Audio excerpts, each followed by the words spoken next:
Olá pessoal, o nosso conselheiro Acácio de hoje vai botar o dedo na ferida em um tema que virou tabu dentro do Brasil, né? Não se pode conversar sobre ele, nem tampouco tocar no assunto, porque logo as expressões mais delicadas são desferidas contra quem ousa falar.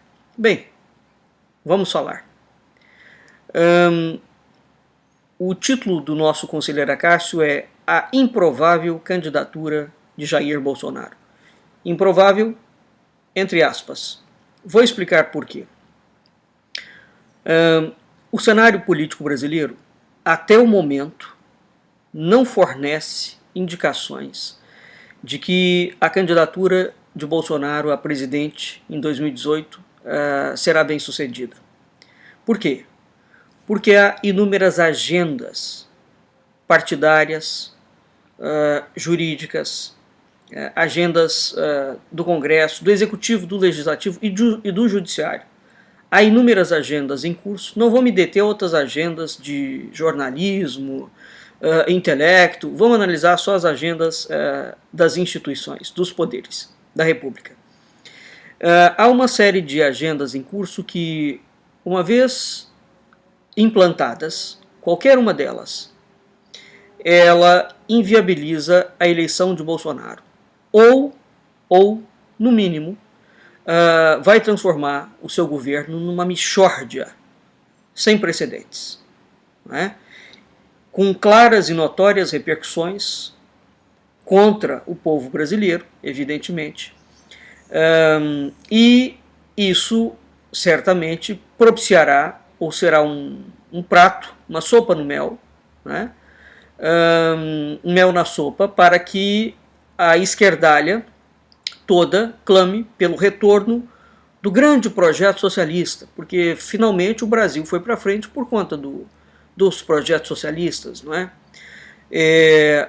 Seria preciso entender, evidentemente, que nós não temos nenhum partido de conservador, nenhum, nem de direita, né? Nós temos a direita da esquerda, mas como no Brasil o que vale é o que as pessoas, é quem grita mais alto, não é a verdade, não é o fato, não é o documento, não é nada, é quem grita mais alto. Então, essa suposta esquerda mais radical grita mais alto e, portanto, digamos, o discurso, a narrativa tem prevalecido. Eu vou colocar aqui para vocês algumas agendas que estão em curso, sobre as quais eu já venho falando em alguns conselheiros Acácio. Né? Não é a primeira vez que eu falo nesse assunto. Só que eu falei episodicamente, agora eu resolvi listar todos os assuntos. O Brasil, primeiro, o Brasil está completamente preparado para avançar para a sexta fase do projeto de Antônio Gramsci, que inclui, o que essa sexta fase inclui? A dissolução do Senado da República, a implantação de um sistema unicameral, e o parlamentarismo ou um semipresidencialismo ou qualquer mixórdia mista, e a nova Constituição comunista.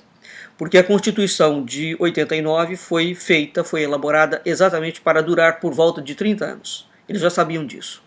Há um livro de Miguel Reale, que eu já falei sobre ele. Neste livro, o Miguel Reale deixa exatamente descrito tudo que foi feito naquela Constituição. E o grande problema e a grande bomba atômica que ela é. O segundo ponto.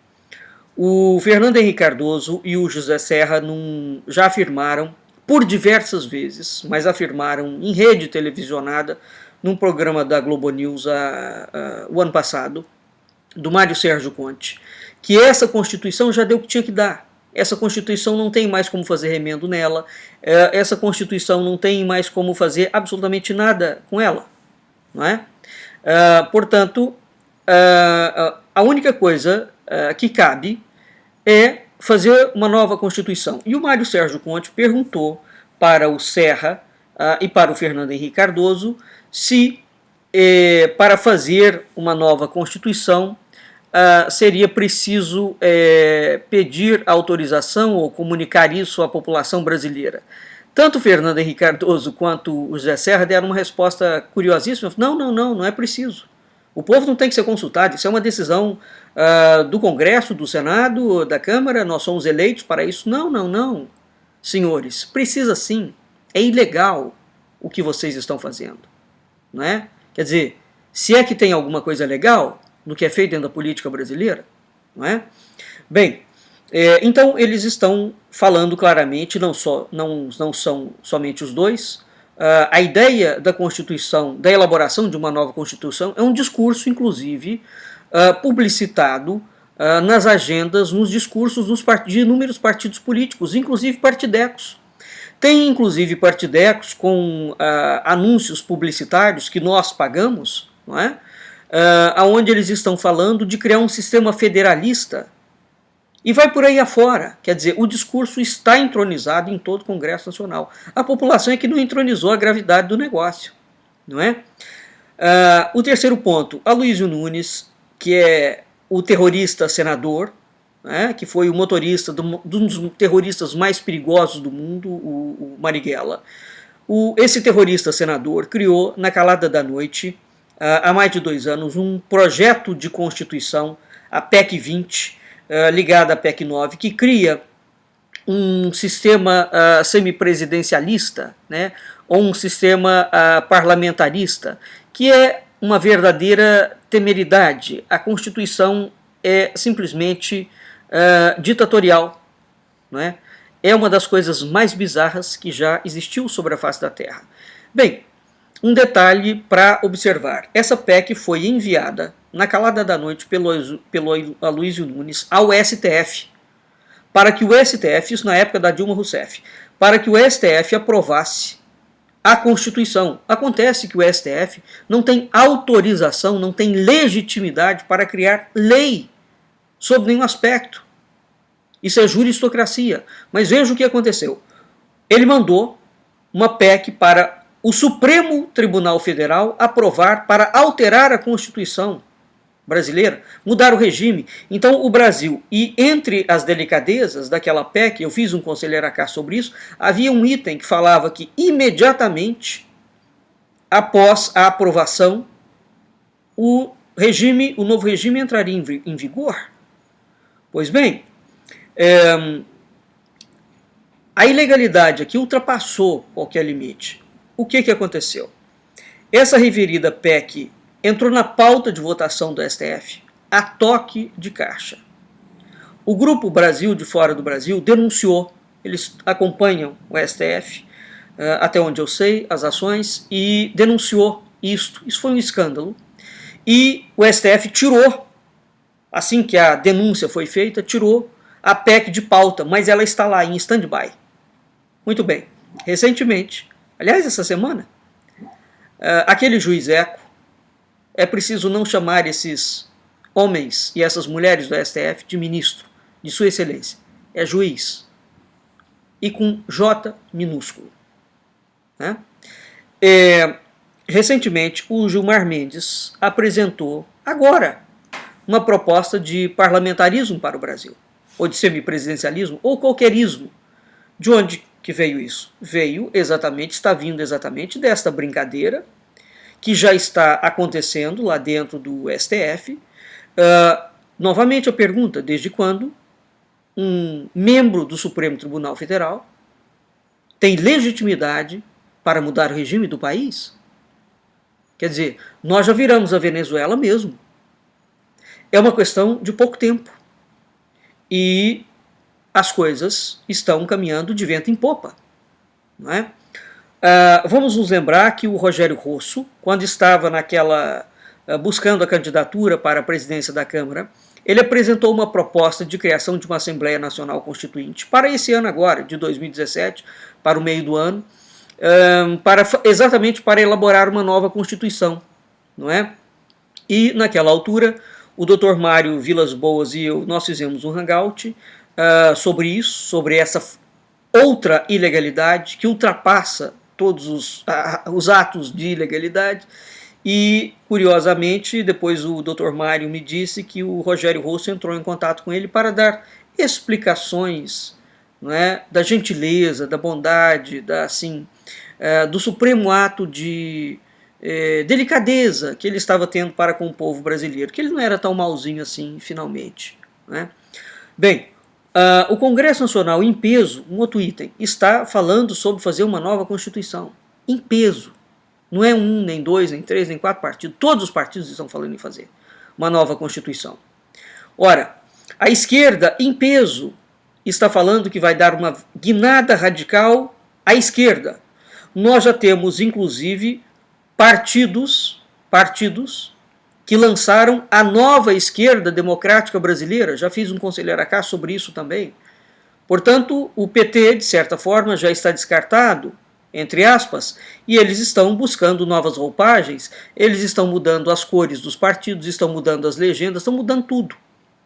É uma outra fase. Outra fase.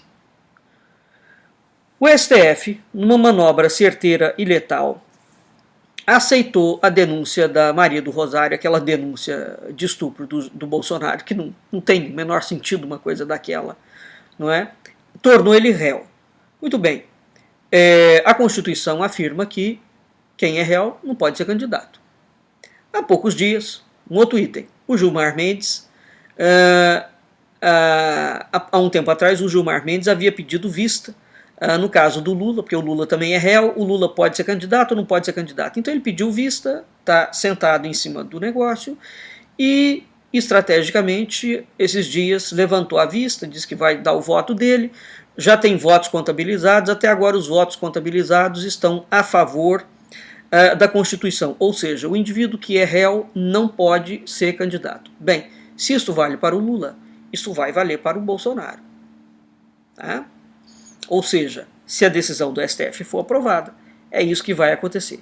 Recentemente, o jornal Infomoney, que jornaleco é esse? É exatamente esse jornaleco mesmo, que teoricamente ninguém conhece, mas não é ele o único, que entrevistou Ricardo Senes e Humberto Dantas, onde foi afirmado que se o Bolsonaro for eleito, ele sofre impeachment em um ano. Não é? A população brasileira tem um desprezo absoluto pelo conhecimento. As informações sérias, o golpe, ele nunca é anunciado de frente. Nenhuma estratégia anuncia o que vai fazer de frente. Ninguém é louco, não é? As pessoas querem que venha o PMDB e o PSDB e anuncie que o Jair Bolsonaro será cassado. Ninguém fará isso. Agora, começa a surgir de indivíduos diferentes, aparentemente desconhecidos, claro, porque tem que ser desconhecido, para não ser os figurões, porque os figurões ligados ao partido não podem aparecer. É lógico, é só por isso. Né? Então começa a vir uma sequência de pessoas dizendo do impedimento da candidatura do Bolsonaro e, caso ele seja eleito, ele não governa. Muito bem, não é o primeiro caso, mas isso foi recentemente. E eu vou deixar aqui no vídeo abaixo o link para vocês ouvirem a entrevista, não é? Que foi conduzida. Muito bem. Eu quero me lembrar que o Collor, antes de assumir, quando ele ganhou para presidente da República, antes dele assumir, ele fez uma viagem internacional. E nesta viagem internacional ele foi avisado por um embaixador, eu já não me lembro mais se foi o embaixador da Itália, eu não estou me lembrado. O embaixador notificou a ele que havia no Brasil um plano em curso para ele não terminar o mandato. Ele duraria no máximo 2 anos no mandato. Dito e feito. Aí teve aquele escândalo do Pedro Collor, etc, etc. Quer dizer, o fato é que isso está documentado, depoimento do próprio Collor, né, os registros dele, da presidência da República, e, portanto, é pouco provável que o homem esteja mentindo. Não é? Mas ele roubou, não interessa, ele roubou. Aquilo entrou como uma documentação oficial e já estava em curso algum projeto.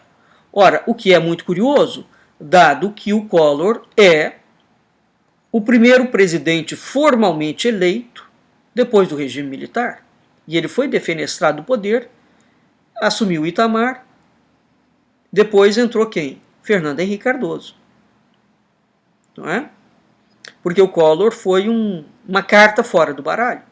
E eles se livraram dessa carta fora do baralho com maior facilidade, assim como eles se livraram do Jânio Quadros. Não é? Bem, o Bolsonaro, um outro item, é um candidato por um partido minúsculo, que de modo algum garante governabilidade a ele. De modo algum. Portanto, para governar, ele terá que fazer composição. Isso é a prática do chamado presidencialismo de coalizão. Não é? Dado que o estatuto do partido dele, que é o Patriota, se continuar nesse partido, não é? Proíbe coligação com alguns partidos de esquerda, ele vai ter que coligar-se com outros partidos. O fato é, para ele governar, ele tem que fazer coligação. Não há como não fazer. E aqui é que mora o perigo. Não é? Quer dizer, um partido pequeno não tem representatividade e ele não passa nenhum projeto. Esse é um dado de realidade com o qual nós teremos que lidar. Não é? Um 12º ponto para lembrar a vocês, algum tempo atrás, o Michel Temer e o presidente da Câmara, o Rodrigo Maia, avisaram que o Michel Temer pretende continuar na presidência da República até 2022. Ele não pretende sair agora. Então eles iam fazer alguma manobra e o Michel Temer continuaria. Todo mundo pensa que o assunto morreu. O assunto não morreu, não. Está lá, parado. Pois muito bem. Veja que eu elenquei aqui 12 pontos. São 12 agendas distintas, para constatar que o cenário político brasileiro, o cenário institucional brasileiro além de complexo, altamente criminoso. Todas essas ações são ilegais. Todas. Né? O Brasil é um país governado pelo crime organizado, pelo mais alto esquema de bandidagem internacional, por uma máfia internacional. Quando aquele senador, o Delcídio do Amaral, disse que o Lula era chamado de capo, capo é o título do chefe da máfia italiana. As pessoas acham que aquilo trata-se de uma brincadeira. Não, não é uma brincadeira. Não é, notadamente, no caso desses homens. Não é? Então, diante dos fatos acima citados, se a equipe do Bolsonaro não encarar esses fatos a sério, ou eles são diletantes, ou eles têm um grau de irresponsabilidade a toda prova. Porque eu não estou inventando nada. Toda esta agenda está implantada dentro do Brasil. Ela está em curso. Ela não vai ser programada para daqui a um ano. Ela já está em curso. Ela está operacional, operante. Muito bem. Quanto aos eleitores do Bolsonaro, eles também têm a obrigação de tomar tenência e de olhar para a realidade criminosa do Brasil atual. Não basta votar, colocar a pessoa lá em cima. Isso, digamos, é o processo mais fácil. Isso sem considerar a denúncia que o pessoal do Dalma Corsini, da doutora Maria Cristina Cortes, vem fazendo há anos, do Hugo Rochel, há anos, sobre a fraude das urnas eletrônicas. Não é? Então, isso nos dá uma ideia. A ideia do voto impresso que o Gilmar Mendes falou que não vai implementar. Portanto, o Gilmar Mendes virou o sujeito, não é? Todos eles, do STF, todos, ali não tem um que escapa. Todos eles. O que acontece é que, ora, um personagem toma a frente de algumas coisas e os outros se recolhem para dar a impressão de que os outros ficaram bonzinhos e o malzinho é que adquire evidência. Não se enganem. Isso é estratégia pura. Todos eles agem absolutamente azeitados, ajustados. Então, os eleitores precisam de ter tenência, têm a obrigação de ter tenência, né? Não resolve ter emocionalismos, atitudes histéricas, emocionalismos estéreis, sem base na realidade. Não basta gritar e dizer é bom já ir se acostumando, não é bom já ir se acostumando que o golpe será pior. não é? Se algumas coisas não forem pensadas, né? Então, olhar a realidade que nos cerca é um ponto fundamental para entender a realidade e ver quais são as medidas que nós temos que tomar. E quando eu digo nós, é o povo mesmo, porque não há nenhum poder da República que esteja interessado em qualquer movimento. Todo o interesse deles é para implementar a sexta fase do projeto de Gramsci. Todo o sistema brasileiro está funcionando neste sentido, na implementação da sexta fase do projeto de Gramsci. Eu já fiz também conselheiros AK sobre isso. Quer dizer, ou vai se mudar a estratégia, se é que existe alguma, não é? Ou o Brasil avançará sim para a sexta etapa do projeto de Antônio Gramsci. Bem, eu finalizo dizendo o seguinte: a política é um puzzle. A população não olha o puzzle. O puzzle é um quebra-cabeça, né? Então, peças dispersas são jogadas para a população. E a população não sabe simplesmente pegar aquelas peças e montar, como você monta um quebra-cabeça. Então, a política brasileira é um puzzle. Cada peça você tem uma ideia de idas e vindas. Ora o Toffoli fala uma coisa, ora ele é bonzinho, ora ele é malzinho. Ora o Gilmar Mendes é bonzinho, ora ele é malzinho. Mas o que é isso? Você fala o cara é bom, o cara é mal. Não, ele é mal. O que acontece é que ele morde e assopra. Eles sabem avançar e recuar, avançar e recuar. Só que neste avanço, recuo, avanço, recuo, avanço, recuo, a agenda vai sendo tecida. E para tornar isto claro para vocês, não sei se algum de vocês já viu, já morou na roça, né? Se já fez mesmo trabalho de fiação. Quem tinha roca em casa, antigamente se fiava, não é? Então tinha roca de fiar. O moleque que ficava observando, ou mesmo a pessoa que aprendeu a fiar, não é? Eu aprendi a fiar, então eu estou falando uma coisa para vocês que eu sei, não é? Quando você está no movimento da roca, tocando a roca, se o fio se rompe, não tem o menor problema, você reconecta o fio e ele começa de novo. Tá? Muito bem. Então, na política brasileira, quem acredita em recuos ou é um tolo, um ingênuo, ou é um agente do crime pago para disseminar mentira. Os fatos acima, que eu citei, os 12 fatos que eu elenquei, estão sendo tecidos por partes diferentes, indivíduos diferentes, partidos diferentes, instituições diferentes, pessoas importantes, pessoas menos importantes, né? Exatamente para despistar o fio, a formação do fio. Há um fio de Ariadne que vai nos levar à boca do Minotauro. Tá? Muito bem.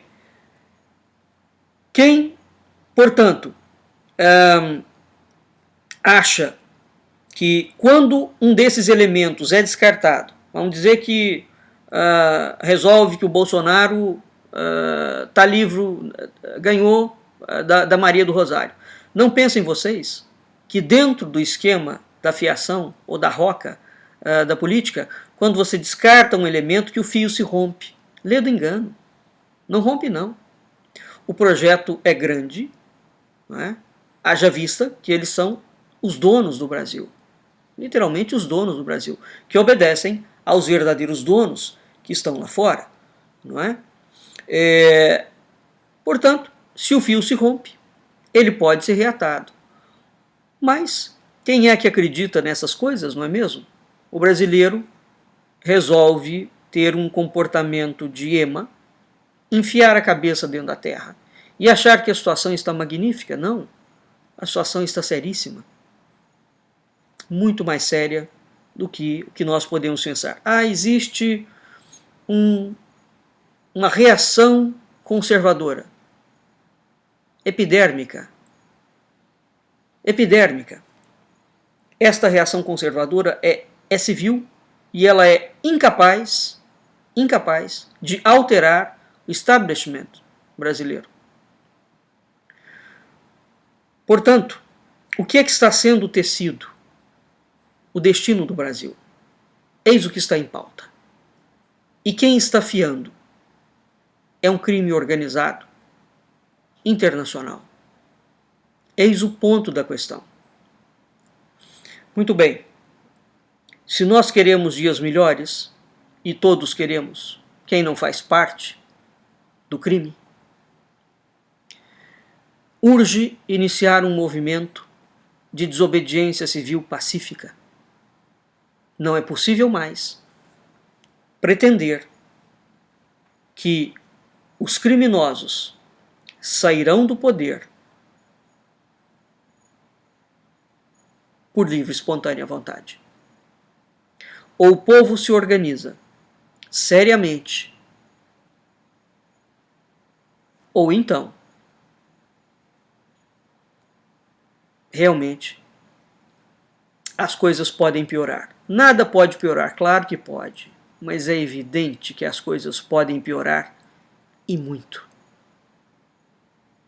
Quanto a mim, repito, não há nenhum cenário favorável, não é ao Jair Bolsonaro, é ao povo brasileiro.